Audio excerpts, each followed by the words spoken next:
दोस्तों, स्वागत है आपका हमारे चैनल आर.के. वर्मा में गंगाराम पटेल और बुलाखीराम नाई की नई मजेदार कहानी अंतरात्मा की आवाज। नई मजेदार कहानी वीडियो को पूरा जरूर देखें। दोस्तों, काशी यात्रा के वापसी चरण में गंगाराम पटेल और बुलाखीराम नाई फिर एक नए नगर में पहुंचे और उस नगर में ही रात्रि को विश्राम किया। इस बार भी जब बुलाखीराम को खाने का सामान लाने के लिए बाजार भेजा गया तो वह एक नया दृश्य देख आया। रात्रि को भोजन से निवृत्त होकर दोनों अपनी अपनी चारपाई पर लेटे तो बुलाखीराम ने कहा, पटेल जी, आज मैंने बाजार में एक ऐसा नौजवान देखा जो बहुत ही सुंदर और खूब हृष्ट पुष्ट था, लेकिन उसकी हालत विक्षिप्तों जैसी हो रही थी। वह कुछ देर चलता, फिर रुक जाता, फिर अपने दोनों हाथ ऊपर उठाता और जोर से चिल्लाकर कहता, हाय अब मैं क्या करूं, हाय अब मैं क्या करूं। पटेल जी, उसकी विचित्र हरकतें देखकर मेरे मन में यह जानने के लिए कौतूहल हो रहा है कि वह नौजवान था कौन और वह किस लिए इस प्रकार प्रलाप कर रहा था। कृपा करके इसका रहस्य मुझे बताइए। बुलाखीराम की बात सुनकर गंगाराम पटेल ने कुछ क्षण के लिए अपनी आंखें बंद कर लीं। यूं लगा जैसे वह अतीत में चले गए हों। फिर आंखें खोलीं और कहा, बुलाखी, सुन उस अर्धविक्षिप्त नौजवान का रहस्य, लेकिन एक बात मैं फिर दोहराता हूं। कहानी के बीच बीच में हुंकारा जरूर भरते रहना। तूने हुंकारा बंद करा तो मैं कहानी को बीच में छोड़कर सो जाऊंगा। आप कहानी शुरू तो कीजिए पटेल जी। बुलाखी बोला, मैं सोऊंगा नहीं, कहानी के बीच बीच आप मेरा हुंकारा बराबर सुनते रहेंगे। बुलाखीराम, यह नगर जिसमें आज हम ठहरे हुए हैं, इस नगर का नाम है रतनगढ़। कुछ वर्ष पहले तक इस नगर में बालकृष्ण नाम का एक धनाढ्य व्यापारी रहता था। उस व्यापारी के यहाँ एक ही संतान थी। उसके इकलौते पुत्र का नाम था केवलराम। केवलराम की आयु जब मात्र 3 वर्ष की थी तभी उसकी माता का देहांत हो गया। पिता बालकृष्ण ने उसे माता तथा पिता दोनों का प्यार देकर उसकी परवरिश की थी। अपनी पत्नी की मृत्यु के समय बालकृष्ण खूब जवान था। वह चाहता तो उस समय दूसरा विवाह भी कर सकता था, किंतु उसने यह सोचकर विवाह न किया कि पता नहीं उसकी नई पत्नी उसके बेटे के साथ कैसा व्यवहार करे। इस तरह उसने अपनी पूरी जवानी अपने बेटे की अच्छी परवरिश पर कुर्बान कर दी। बुलाखी, समय बड़ा बलवान है। उसका चक्र निरंतर चलता ही रहता है, कभी रुकने का नाम नहीं लेता। केवलराम भी समय के साथ बढ़ता गया। धीरे धीरे उसकी उम्र 19 वर्ष की हो गई। अब बालकृष्ण को उसके विवाह की चिंता सताने लगी। एक दिन उसने केवलराम को बुलाकर कहा, बेटा केवलराम, अब तुम किशोर आयु पार करके यौवनावस्था में प्रवेश कर चुके हो। मैं चाहता हूं कि अब तुम्हारा विवाह करा दूं ताकि यह घर आबाद हो जाए। मैंने तुम्हारे लिए एक सुंदर सी कन्या देख भी ली है। कहो तो उसके पिता से आगे बात चलाऊं? केवलराम ने कहा, नहीं पिताजी, अभी विवाह की ऐसी जल्दी नहीं है। अभी मैं अपनी आगे की शिक्षा पूरी करना चाहता हूं। 2 साल बाद ही आप इस विषय पर बात करना। बेटे की इच्छा के आगे पिता को मन मारकर चुप रह जाना पड़ा। जब केवलराम की शिक्षा पूरी हो गई तो पिता ने उसके विवाह की बात फिर छेड़ी।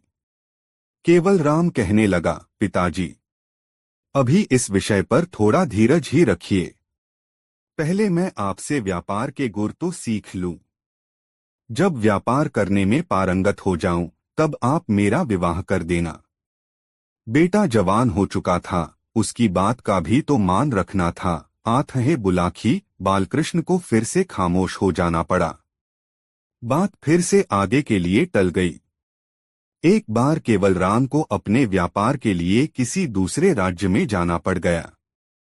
सफर पानी के जहाज से होना था। आठ केवलराम ने जहाज का टिकट खरीदा और अपनी निश्चित सीट पर जाकर बैठ गया। कुछ ही देर बाद एक पति पत्नी का जोड़ा भी वहां पहुंचा और वह भी उसके साथ वाली सीटों पर आकर विराजमान हो गया। कुछ देर बाद जहाज जब बंदरगाह से चल पड़ा तो दोनों ने एक दूसरे से परिचय प्राप्त किया।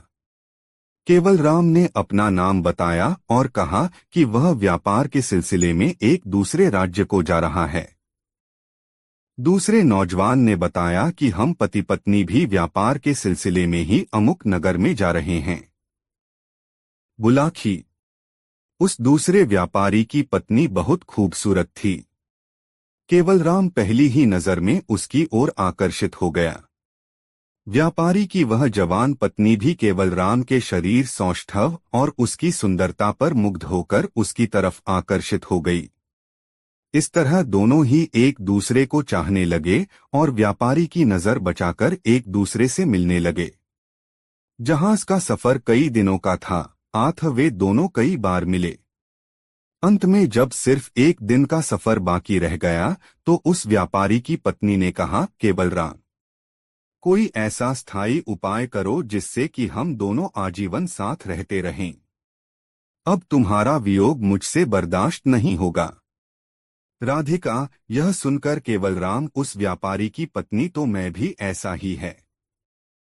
मैंने भी पहली ही नजर में तुम्हें अपने हैं। पर क्या करूं? विवशता है। तुम पहले से ही विवाहिता हो। ऐसी है तुम्हारा स्थायी मिलन क्यों कर संभव है? इस संसार में असंभव तो कुछ भी नहीं है। केवल मनुष्य चाहती क्या कुछ नहीं कर सकता। बस हौसला चाहिए। राधिका बोली। मैं समझा नहीं राधिका, तुम आखिर कहना क्या चाहती हो? केवल उलझन भरे स्वर में पूछा। मतलब तो स्पष्ट है, राधिका बोली। तुम अगर किसी तरह अपने गले से मेरे पति को दूर कर दो तो हम स्थायी रूप से इकट्ठे रह सकते हैं। यह कैसे संभव है? केवलराम बोला। तुम्हारा पति तुम्हें बहुत चाहता है। वह तो एक मिनट के लिए भी तुम्हें छोड़ना नहीं चाहता। ऐसी हालत में हमारा स्थायी मिलन असंभव है। तब तुम सदैव के लिए उसे अपने रास्ते से हटा दो। राधिका ने स्पष्ट स्वर में जवाब दिया। तुम्हारे कहने का मतलब है उसकी हत्या कर दूं?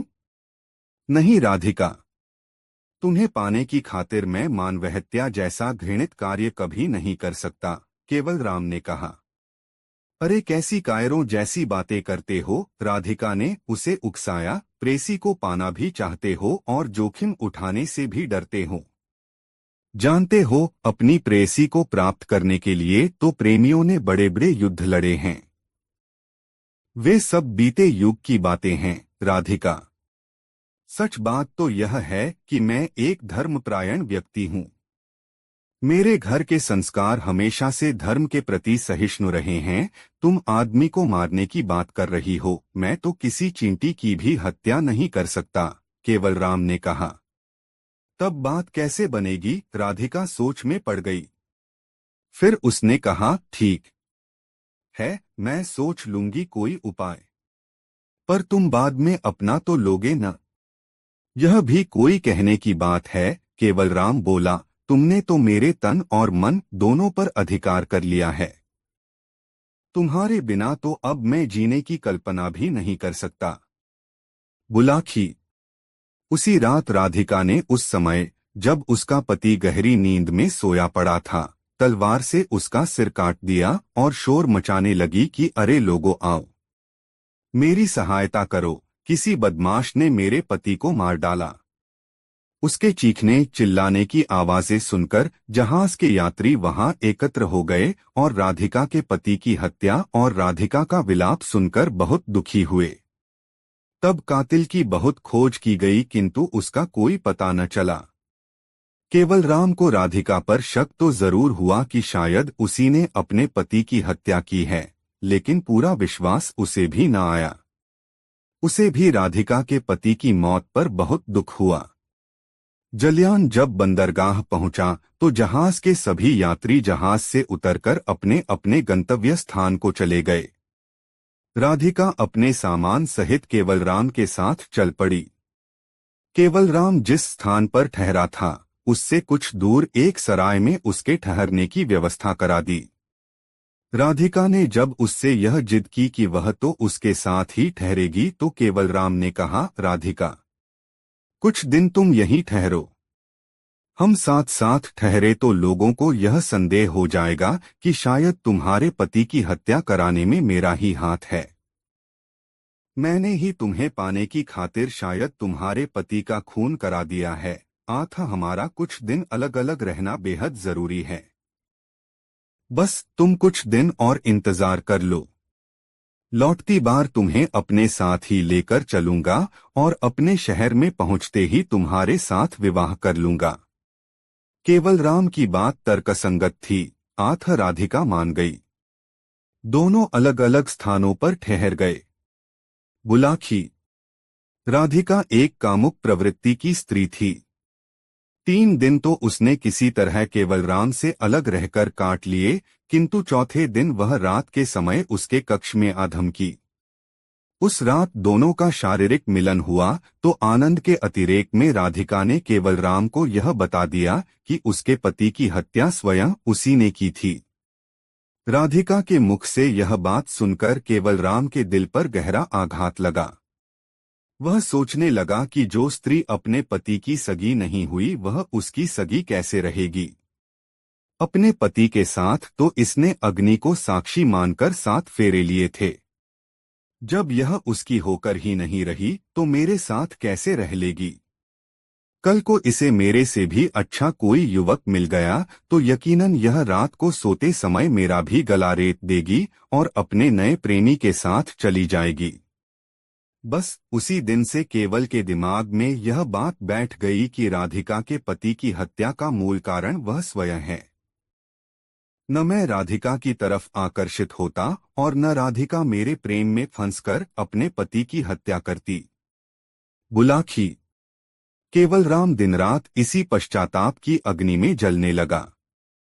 वह दूसरे ही दिन राधिका को उसके हाल पर छोड़कर अपने शहर लौट आया।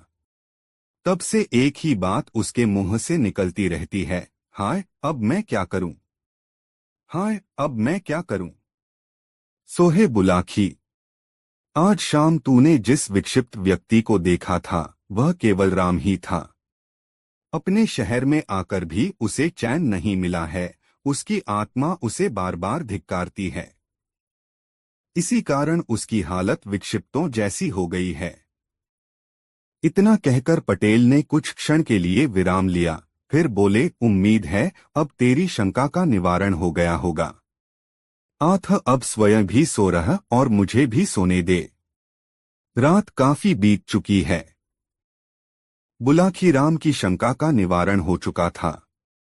दोस्तों वीडियो को एक लाइक जरूर करें और कमेंट में जरूर बताएं कहानी कैसी लगी। दोस्तों गंगाराम पटेल और बुलाखीराम नाई काशी नगरी में पहुंच गए। वहां उन्होंने ठहरने के लिए एक धर्मशाला को चुना और दोनों उसी धर्मशाला में ठहर गए। धर्मशाला में और भी बहुत से यात्री ठहरे हुए थे। गंगाराम पटेल ने बुलाखी को तो पैसे देकर अपने तथा घोड़ों के खाने का सामान लाने के लिए भेज दिया और स्वयं उन यात्रियों से बातें करने लगे। बुलाखी जब सामान लेकर लौटा तो उसने पटेल को बताया कि शहर में मैंने आज एक अनोखी घटना देखी है। तब पटेल ने उसे आश्वस्त किया कि खाने से निवृत्त होकर जब दोनों आराम से बैठ जाएंगे तो अपनी देखी हुई घटना मुझे सुनाना, मैं तुम्हारे प्रश्न का समाधान कर दूंगा। चुनाचे जब वे दोनों भोजन कर चुके और बुलाखी ने उनके लिए हुक्का भरकर रख दिया तो हुक्के से कश खींचकर पटेल ने बुलाखी से कहा, हाँ तो भाई बुलाखीराम, अब बता कि तूने आज शहर में कौन सी अनोखी घटना देखी है। पटेल जी, आज जब मैं बाजार से अपने और आपके लिए आटा, दाल और घी तथा घोड़ों के लिए दानारातिब लेकर लौट रहा था तो राह भूलकर एक चौराहे पर जा निकला। वहां पर मैंने देखा कि वहां यहाँ का राजा और उसके साथ और भी बहुत से आदमी मौजूद थे। पास ही में एक भट्ठी पर एक बहुत बड़े कड़ाह में तेल खौल रहा था। तभी राजा के सामने 2 पुरुष और एक स्त्री को उपस्थित किया गया। उन दोनों पुरुषों का दावा था कि ये स्त्री उसकी पत्नी है। कहने का अर्थ यह है कि दोनों पुरुष उस स्त्री पर अपना अपना दावा पेश कर रहे थे। तब राजा ने निर्णय दिया कि तुम में से जो भी पुरुष इस तेल से भरे खौलते कड़ाह में स्नान कर सही सलामत बाहर निकल आएगा, उसी को यह स्त्री दे दी जाएगी। पटेल जी। राजा की यह बात सुनकर उनमें से एक आदमी तो निराश होकर मुंह लटकाकर एक ओर को खड़ा हो गया, जबकि दूसरे आदमी ने अपना जांघिया उतारकर खौलते कड़ाह में छलांग लगा दी। आश्चर्य की बात यह है कि उस खौलते तेल में स्नान करने पर भी उस आदमी का बाल बांका न हुआ और वह सही सलामत कड़ाह से बाहर निकल आया और राजा को उसका वादा याद दिलाया। इस पर राजा ने उस आदमी को तो गिरफ्तार करा लिया और वह स्त्री उस आदमी को दे दी जो तेल में स्नान करने के नाम पर निराश होकर खड़ा हो गया था। अब आप इस रहस्य का वेधन कीजिए कि वादे के अनुसार राजा ने वह स्त्री उस प्रतियोगिता में विजयी व्यक्ति को न देकर दूसरे व्यक्ति को क्यों दे दी।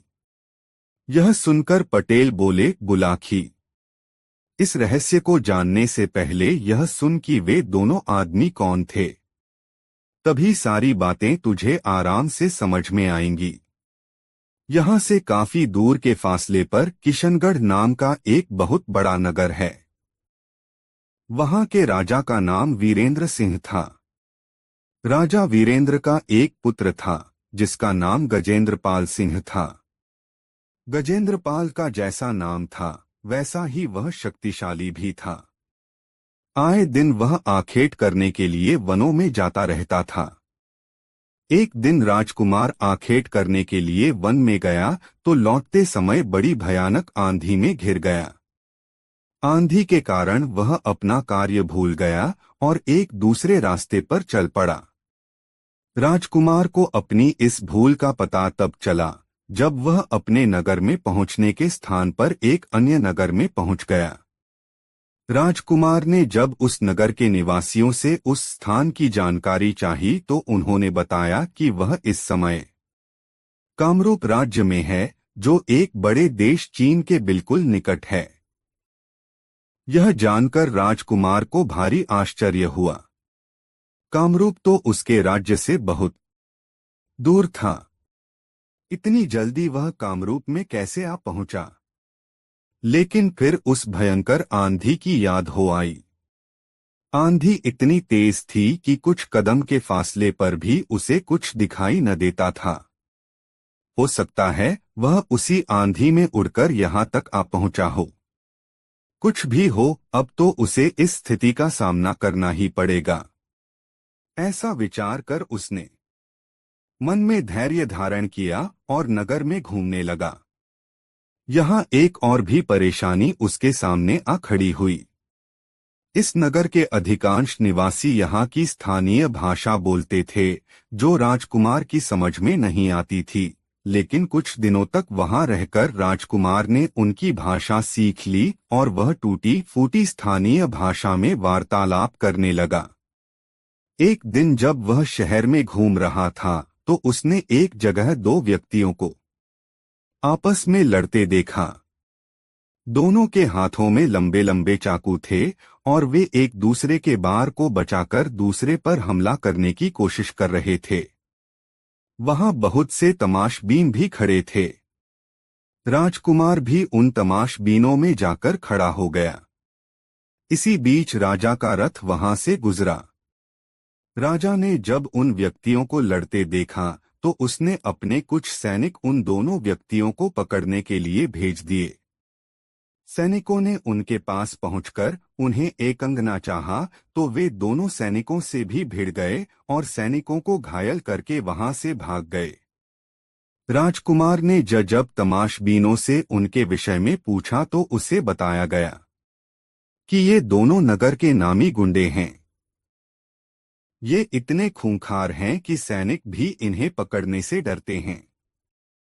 फिर जाने पर यह दोनों तत्काल सैनिकों पर धावा बोल देते हैं।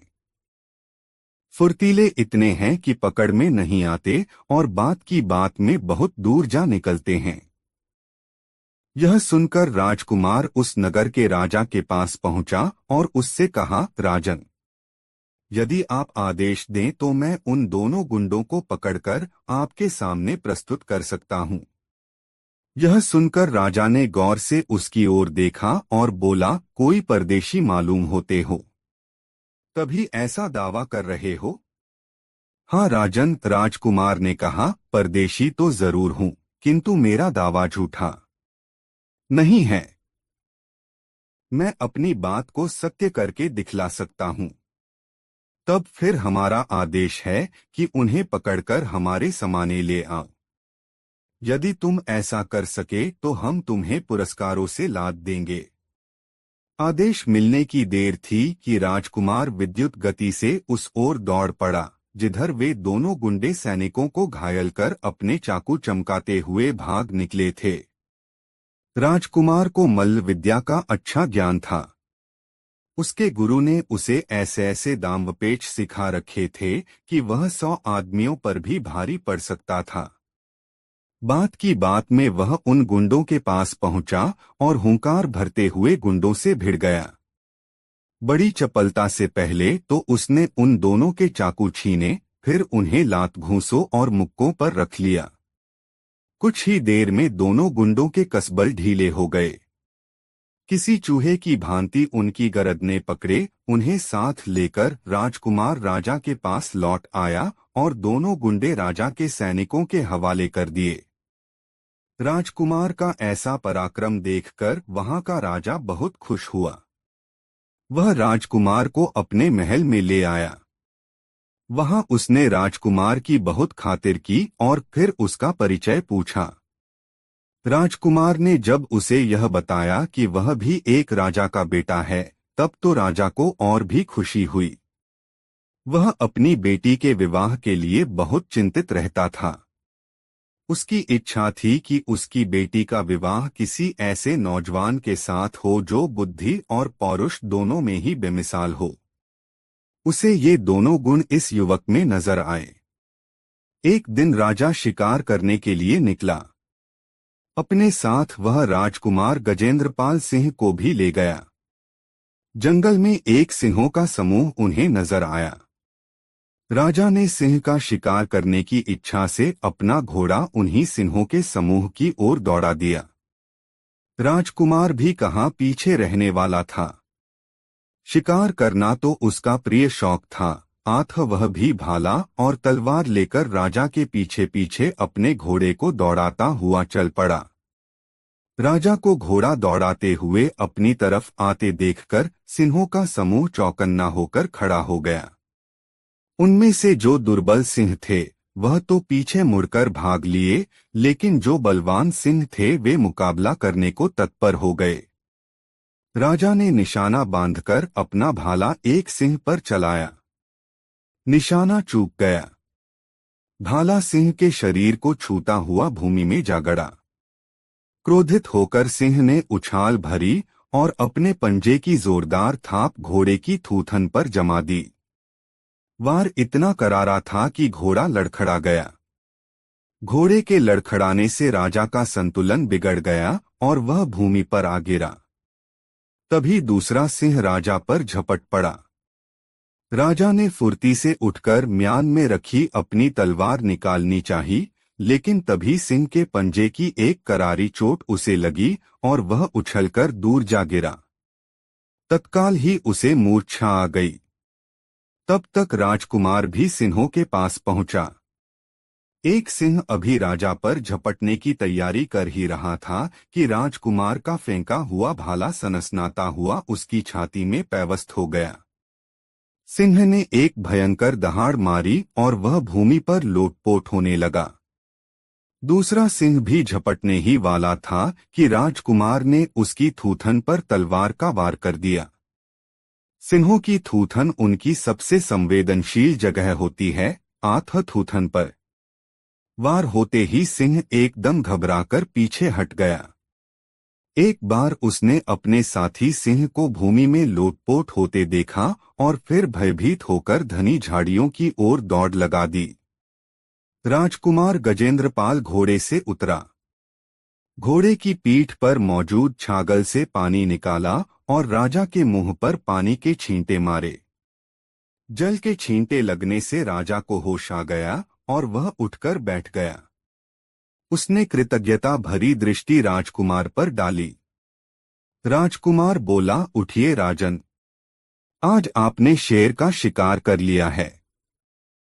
नहीं राजकुमार, यह शिकार मैंने नहीं, तुमने किया है। सिंह के पंजों की चोट खाकर मैं तो अचेत हो गया था। तभी तुम्हारा फेंका हुआ भाला सिंह की छाती फाड़ता उसकी छाती के आर पार निकल गया। आज तुमने मेरी जान बचाई है। महल पहुंचकर मैं तुम्हारे इस उपकार का पुरस्कार तुम्हें अवश्य दूंगा। बुलाखी। कथा तो बहुत लंबी है, मैं तुम्हें संक्षेप में ही सुनाता हूँ। महल में पहुंचकर राजा ने अपनी बेटी का विवाह राजकुमार गजेंद्रपाल सिंह के साथ कर दिया। राजकुमार अपनी पत्नी के साथ कामरूप के राजा के राजमहल में आनंदपूर्वक रहने लगा। जब उसे वहां रहते हुए कई महीने बीत गए तो एक दिन उसने पत्नी से कहा, प्रिय, यहाँ रहते हुए मुझे बहुत समय बीत गया है। अब मुझे अपने घर की याद सताने लगी है। मेरे परिवार वालों को मेरे बारे में कुछ भी पता नहीं है। वे बेहद चिंता कर रहे होंगे, अतः हमें अपने घर लौट चलना चाहिए। इस पर राजकुमारी ने अपनी सहमति व्यक्त कर दी। कुछ नानुकर करने के बाद राजा ने भी उसका अनुरोध मान लिया और बहुत सा दान दहेज देकर अपने दामाद और बेटी को विदा कर दिया। सारे दिन की यात्रा के बाद उनका काफिला एक नगर में पहुंचा और एक सुंदर सा स्थान देखकर वहीं पड़ाव डाल दिया। आतनी कहानी सुनाकर पटेल चुप हो गए। तरोताजा होने के लिए उन्होंने हुक्के से 3-4 गहरे गहरे कश खींचे और ढेर सारा धुआं अपने मुंह से उगल दिया। फिर उन्होंने आगे की कथा आरंभ की। हाँ, तो बुलाखी राम। जब उन लोगों ने उस स्थान पर पड़ाव डाला तो एक दुर्घटना घट गई। उस स्थान पर एक प्रेत का निवास था। उसने कामरूप की राजकुमारी राजकुमार गजेंद्रपाल सिंह की पत्नी को देखा तो वह उस पर मोहित हो गया। तब उस प्रेत ने राजकुमार गजेंद्रपाल का वेश बनाया और राजकुमार और राजकुमारी के खेमे में पहुंच गया। उसने राजकुमार से कहा कि यह स्त्री तो मेरी पत्नी है, अतः मैं इसे लेकर जाऊंगा। राजकुमार ने कहा कि यह तुम्हारी पत्नी कैसे हो सकती है?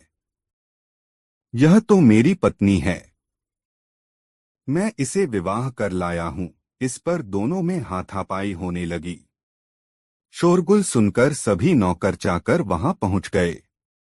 उनकी समझ में नहीं आ रहा था कि किसका पक्ष लें। कौन है असली राजकुमार? दोनों की शक्लें और वेशभूषा एक समान थीं। दोनों में रंचमात्र भी अंतर न था। बोलचाल, हाव भाव और चाल ढाल से दोनों एक जैसे प्रतीत हो रहे थे। राजकुमारी सहमी सी खड़ी थी। उसकी समझ में नहीं आ रहा था कि किसे अपना पति माने, किसे नहीं। बात वहां के राजा तक पहुंची, लेकिन वहां का राजा भी कोई निर्णय न दे सका। उसने कहा, यह एक गंभीर स्थिति है। मैं तुम्हारा कोई न्याय नहीं कर सकता। तुम दोनों काशी नरेश के पास चले जाओ। वह परमगुणी और बेहद बुद्धिमान व्यक्ति हैं। वही तुम्हारा न्याय करेंगे। राजा की बात मानकर वे दोनों इस नगर में आ गए। यहाँ के राजा ने जब उनके विवाद के विषय में सुना तो अपने बुद्धि बल से उसने फौरन जान लिया कि उन दोनों में से कोई एक अवश्य ही कोई अशरीरी व्यक्ति है, जिसने दूसरे प्रतियोगी का रूप धारण कर लिया है। तब उसने एक भट्ठी तैयार करवाकर एक बड़े से कड़ाह में तेल उबलवाया और उन दोनों से कहा कि तुम में से जो भी प्रतियोगी इस खौलते कड़ाह में स्नान कर सही सलामत निकल आएगा, यह स्त्री उसी को दे दी जाएगी। राजा की यह बात सुनकर बेचारा गजेंद्रपाल सिंह तो निराश होकर एक ओर खड़ा हो गया, लेकिन अशरीर प्रेत फौरन ऐसा करने को तैयार हो गया। आगे की कहानी तुझे मालूम ही है। राजा ने उस राजकुमारी को उसके असली पति के हवाले कर दिया और राजकुमार का वेश धारण किए उस अशरीरी प्रेत को सैनिकों के हवाले कर दिया। यह है सारी कहानी जो तू शाम को देख कर आया है। तो क्या राजा उस प्रेत को जेल में बंद रख सकेगा? सारी कहानी सुनकर बुलाखी ने शंका व्यक्त की। यह तो भविष्य की बात है बुलाखी। वैसे यह नगरी भगवान शिव की नगरी है। यहाँ एक से बढ़कर एक अनेक तंत्र मंत्र के ज्ञाता हैं। उस पिशाच की तो बात ही क्या, यहाँ तो यमराज को भी तंत्रपाश में बांधने की शक्ति रखने वाले अनेक विद्याधर मौजूद हैं। यहाँ का राजा बहुत बुद्धिमान है। वह इस प्रेत को ऐसे ही नहीं जाने देगा। वह इसका जरूर तगड़ा इंतजाम कर देगा, जिससे कि वह प्रेत फिर किसी को परेशान न कर सके। और अब तेरी हर शंका का समाधान हो गया है, इसलिए अब आंख मूंद कर सो रहो। सुबह उठकर पहले गंगाजी में गोता लगाएंगे, फिर भोजनादि से निवृत्त होकर इस पवित्र नगरी के प्रसिद्ध स्थानों को देखेंगे। भगवान विश्वनाथ के दर्शन करेंगे और स्वयं को धन्य मानेंगे। तब अगला दिन कैसे बीतेगा, इसकी सुखद कल्पना करता हुआ बुलाखीराम सो गया। गंगाराम पटेल भी निद्रा देवी की गोद में समा गए। दोस्तों, यह मजेदार कहानी आपको कैसी लगी कमेंट में हमें जरूर बताएं और वीडियो को एक लाइक जरूर करें। दोस्तों, काशी यात्रा में गंगाराम पटेल और बुलाखीराम नाई जिस शहर में रात्रि विश्राम के लिए ठहरे, वहां बुलाखीराम ने फिर एक अनोखा दृश्य देखा। उसने देखा कि शहर के बहुत से धनीमानी सम्मानित लोग एक युवक को अपने कंधों पर उठाए उसकी जय जयकार करते हुए बाजार से गुजर रहे थे। युवक अपना हाथ हिलाकर उनका अभिवादन स्वीकार कर रहा था। यह दृश्य देखकर बुलाखीराम वापस लौट पड़ा। रात को भोजन आदि से निवृत्त होकर बुलाखी ने यह घटना गंगाराम पटेल को सुनाकर उसका रहस्य भेदन करने के लिए कहा, तो गंगाराम बोले, बुलाखी, इस घटना का रहस्य जानने से पहले मैं तुझे एक कहानी सुनाता हूँ। पहले उस कहानी को सुन लो। कथा के समापन पर इसका रहस्य अपने आप उजागर हो जाएगा। तो सुनाइए न पटेल जी वह कहानी। मैं तो बहुत बेताबी से उस कहानी को सुनने के लिए उत्सुक हो रहा हूँ, बुलाखीराम ने कहा। बुलाखी, अब से कुछ वर्ष पूर्व इस नगर में एक गरीब आदमी रहता था। उसका नाम था जीवाराम। जीवाराम दिन रात हाड़तोड़ मेहनत करता था, फिर भी उसे और उसके परिवार को बड़ी मुश्किल से ही भोजन मिल पाता था। जीवाराम की पत्नी का नाम था गुलकदी। वह अपने नाम के ही अनुकूल बहुत मृदु स्वभाव की थी। दूसरे लोगों के घरों में चौका बर्तन का काम करके वह अपने पति की मदद में लगी रहती थी। उन दोनों के एक बेटा भी था, जिसका नाम दयाराम था, लेकिन लोग उसे तीसमार खां कहकर संबोधित करते थे। दयाराम भी अपने इस नाम को सुनकर खुश होता था। अब तीसमार खां उसका नाम कैसे पड़ा, यह भी सुनो। एक बार उसने झाड़ू से चौके में बैठी 30 मक्खियां एक ही झपट्टे में मार डाली थीं, बस तभी से उसका नाम पड़ गया तीसमार खां। यह परिवार जैसे तैसे करके अपना गुजारा चला ही रहा था कि एक दिन तकदीर की मार इस परिवार पर टूट पड़ी। नगर के उस क्षेत्र में हैजे की बीमारी फूट पड़ी, जिसमें जीवाराम की मृत्यु हो गई। दयाराम उर्फ तीसमार खां की उम्र उस समय 10 वर्ष की थी।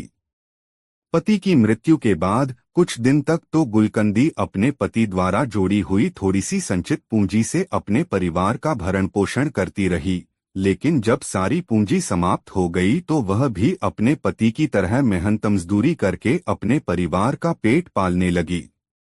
धीरे धीरे उसके पति को मरे हुए 10 साल का समय व्यतीत हो गया।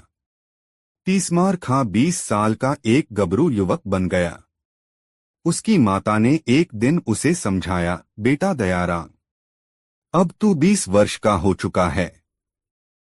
अब तक मैं जैसे तैसे करके तेरा और अपना पेट भरती रही, किंतु अब मेरे हाथ पैर जवाब देने लगे हैं।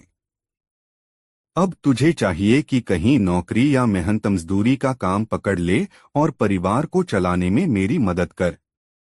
दयाराम उर्फ तीसमार खां ने मां के सामने तो अपनी सहमति व्यक्त कर दी, किंतु उसने न तो कोई नौकरी तलाश की और न किसी मेहनत मजदूरी पर गया।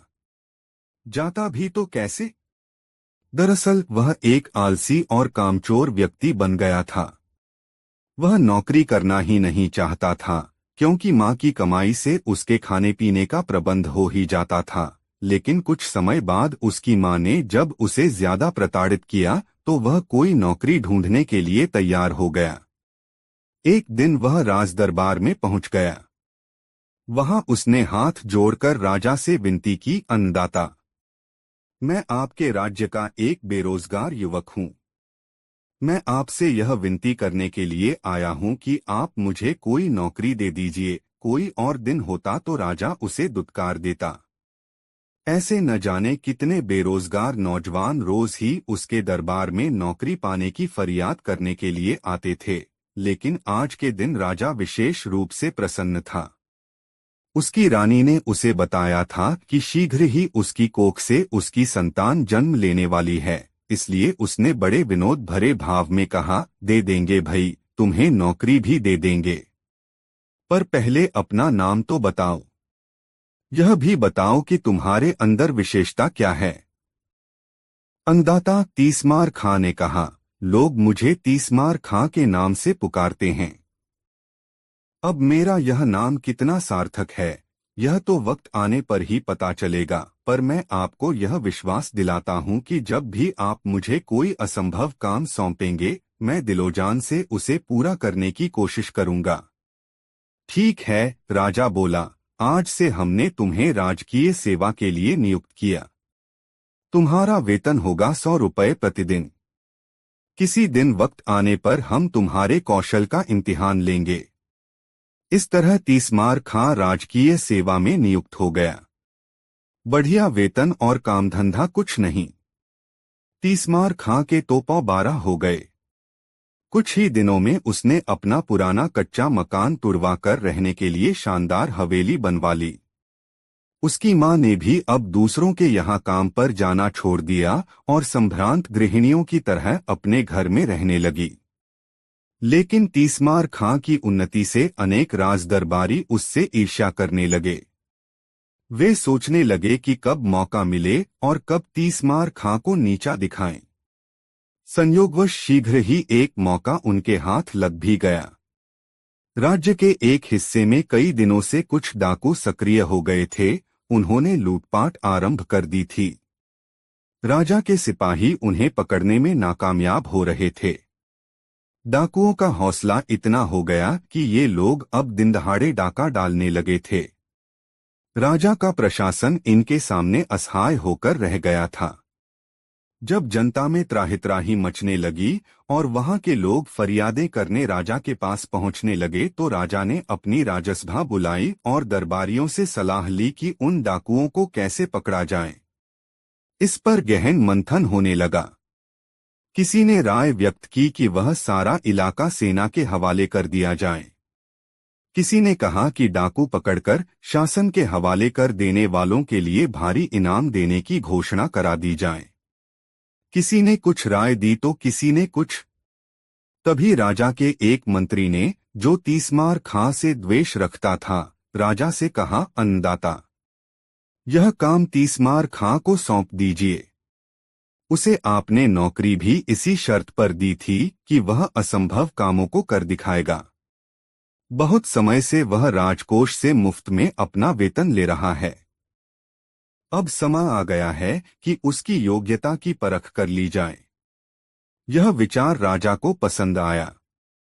राजकार्यों में उलझे रहने के कारण यह बात उनके ध्यान से उतर गई कि उन्होंने तीसमार खां को नौकरी इसी शर्त पर दी थी कि वह असंभव कार्यों को संभव कर दिखाएगा। आज उसके इम्तिहान का अवसर आ पहुंचा था। उन्होंने तीसमार खां को दरबार में बुलाया और कहा, तीसमार खां, तुम्हें याद है कि हमने तुम्हें किस शर्त पर नौकरी दी थी? हाँ अन्नदाता, मुझे अच्छी तरह याद है, तीसमार खां ने कहा। नौकरी देते समय आपने पूछा था कि तुम में क्या विशेषता है, तो मैंने यह कहा था कि मैं किसी भी असंभव कार्य को संभव बना सकता हूँ। बस तो समझ लो कि आज तुम्हारी परीक्षा की घड़ी आ पहुंची।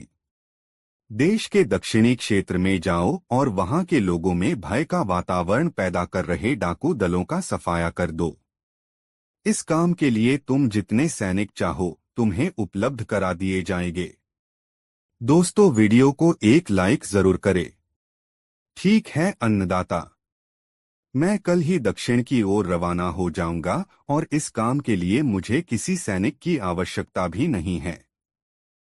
मैं अकेला ही इस काम को अंजाम दूंगा। राम दूरामार खां राजा के सामने यह बात कह तो आया, किंतु घर आकर यह चिन्ता में पड़ गया।